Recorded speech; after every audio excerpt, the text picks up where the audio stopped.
this item was encoded in a format that's not supported. Hello guys, if you're getting this error, this is how you fix it. Welcome back to another tutorial video. I'm Atticus, and in today's video, I'll teach you guys how you can open an item that is encoded in a format that's not usually supported.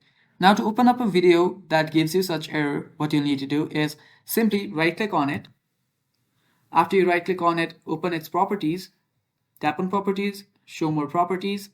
After you tap on it, again head over to Properties. After you're there, you are now on the General Security Details and Previous Versions. There are a lot of options. Now here you will see Open With option. Simply tap on Change, and after you tap on Change, select VLC Media Player. After you tap on VLC Media Player, set it to Set as Default, and after you do so, tap on Apply and then tap on OK. After you do that, your problem should get fixed and you should be able to open this file just fine. And yeah, that is how you do it, guys, and that is all for the video. Thanks for watching. Stay tuned for more. If you're new to our channel, don't forget to subscribe, and bye-bye.